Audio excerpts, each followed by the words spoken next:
Bonjour à tous et bienvenue dans cette nouvelle série consacrée à l'apprentissage de PHP. Alors avant de commencer, je tiens juste à m'excuser si toutefois j'ai la voix un peu cassée ou si je parle du nez, mais tout simplement je suis un peu malade en ce moment. Du coup, voilà, j'ai un peu la voix cassée. Donc si vous avez bien suivi toutes les séries que j'ai faites jusqu'à maintenant, donc à savoir la série pour apprendre le HTML5 et le CSS3, et ensuite la série pour créer son site internet avec HTML5 et CSS3, eh bien normalement, vous avez votre propre site web, ou encore un site web statique, on appelle ça, en pur HTML5 et CSS3. Alors, qu'est-ce que c'est la différence entre un site web statique et un site web dynamique? Tout simplement, un site web statique, eh bien, c'est tout simplement un site en HTML5, CSS3 et c'est tout, avec du JavaScript, etc. C'est-à-dire que sur ce site, il n'y aura pas, par exemple, d'inscription, de connexion avec une base de données, de gestion de données, de connexion, etc., etc. Un site web dynamique, contrairement à un site web statique, vous allez pouvoir traiter des inscriptions, des chats en ligne, des connexions, de la base de données, etc., etc.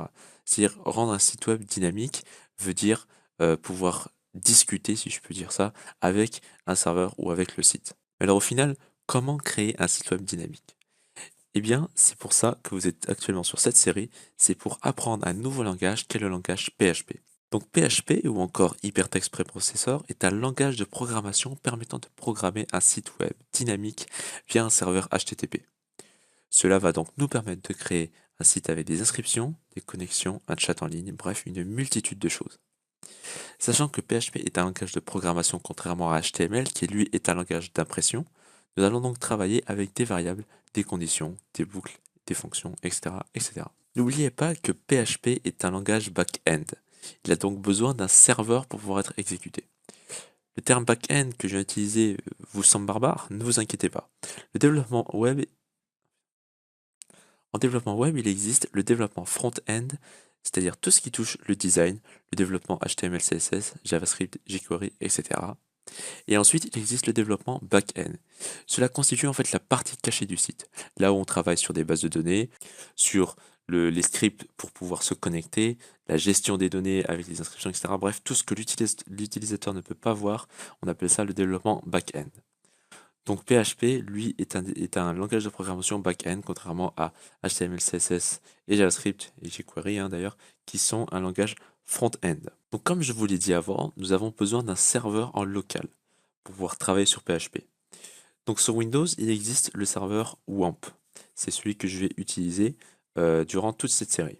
Si vous êtes sur Linux, il existe le serveur XAMPP et sur Mac, le serveur MAMP. Je vous mets tous les liens en description pour pouvoir installer les serveurs. Une fois que le serveur est installé, nous allons le démarrer. Donc tout simplement, hop là, nous allons taper WAMP server, etc. Il va nous demander de le démarrer ici. Nous allons avoir un petit icône de W. Hop là. Donc s'il n'est pas affiché ici, regardez dans la petite flèche là.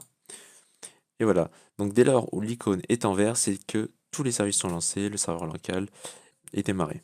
Donc vous pouvez accéder à WAMP avec, par exemple, voilà, en cliquant en gauche dessus, avec démarrer service, arrêter des services, etc. Vous pouvez gérer PHP, la configuration, PHP ini, MySQL, etc., etc. Une fois que le serveur est démarré, nous allons ouvrir une page avec votre navigateur et nous allons taper localhost. Donc là, vous allez arriver sur la page donc, du dashboard, si je puis dire, de votre serveur local. Donc vous voyez qu'ici vous avez les projets, les outils, etc., etc., les configurations serveurs, les extensions, enfin bref. Donc pour pouvoir modifier et créer des dossiers avec WAMP, il suffit tout simplement de vous rendre dans vos explorateurs de fichiers, d'aller dans votre disque dur, voilà ici, et WAMP va se situer dans WAMP 64, voilà. Une fois que vous êtes là, eh bien, vous allez aller sur le www et nous allons créer notre dossier où nous allons travailler. Donc moi, je vais l'appeler YouTube.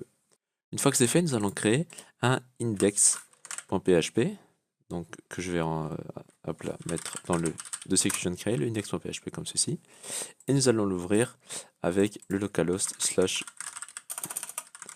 YouTube. Alors, comme une page HTML ou PHP, vous pouvez très bien générer votre code HTML, hop là, comme ceci. Ça va fonctionner de la même façon. C'est-à-dire que vous pouvez mettre des balises HTML dans une page en .php. Mais par contre, vous ne pourrez pas mettre de script PHP dans une page HTML. Alors si vous mettez du script PHP dans une page HTML, tout simplement le serveur ne va pas exécuter le script PHP, et donc il va s'afficher comme un code brut. Il ne va pas être exécuté. Donc pour écrire un script PHP, il suffit de déclarer deux balises. Chevron interrogation PHP, donc celle qui va ouvrir votre code, et enfin interrogation chevron, celle qui va fermer votre code. Et c'est dans ces deux balises que nous allons écrire tout notre code PHP. Alors à savoir que vous pouvez placer ces deux balises n'importe où dans votre page, et autant que vous voudrez. Pour commencer, nous allons écrire l'instruction echo, qui va servir à afficher un texte ou autre. Par exemple, si je mets un echo hello world, nous allons voir que notre hello world s'est bien affiché. Si nous regardons notre code source, voilà, il s'affiche comme ceci. Maintenant, si je modifie ce script et que je mets, par exemple, une balise h2 comme ceci, et que je l'exécute, vous allez voir que notre balise h2 s'est exécutée. Et donc là, ça devrait faire tilt dans votre tête, c'est que tout simplement PHP, si vous mettez du code HTML par exemple dans un echo ou quoi, il va tout simplement exécuter le code. Donc en gros, si je peux schématiser cela, vous avez un client qui va envoyer une requête au serveur, il va passer par un site finalement. Le serveur va exécuter le code PHP et va renvoyer sous forme HTML, CSS. Donc pour revenir avec les termes d'avant, il va exécuter en back-end les langages back-end et va vous envoyer du front-end, à savoir HTML, CSS, JS, etc. Je tiens également à rappeler que PHP a été conçu avec le langage C, donc les points-virgules sont obligatoires, sinon dans certaines par exemple requêtes SQL ou autres, ou même avec des échos ou des boucles, etc., eh bien si vous oubliez les points-virgules à la fin de chaque instruction, vous aurez des erreurs. Vous me direz que afficher juste Hello World avec une balise H2, on peut très bien le faire en HTML. Et vous avez raison. Mais PHP, c'est un langage dynamique. Si vous voyez pas ce que je veux dire, tapez donc cette fonction. Echo date d/m/y h2.i2.s. Donc là, nous avons juste l'heure qui vient de s'afficher. Mais ce qui est intéressant, c'est que si on fait F5, donc on réactualise la page, eh bien l'heure se modifie. C'est-à-dire que nous avons un affichage automatique de l'heure et donc un affichage aussi du site dynamique. Voilà, donc la vidéo est terminée. Donc c'était une vidéo assez courte, donc évidemment c'est juste l'aperçu de PHP, hein. Je vous mettrai dans la description les liens pour vous expliquer ce qu'est PHP, le langage front-end, back-end, tout ça, tout ça. Donc dans le prochain épisode, nous allons attaquer les variables, voilà, toutes les types de variables, int, etc., etc. Enfin bref, vous verrez ça dans la prochaine vidéo. Si la vidéo vous a plu, n'hésitez pas à lâcher un pouce bleu et à vous abonner. Rejoignez notre Discord pour être au courant des dernières vidéos et infos concernant nos signals.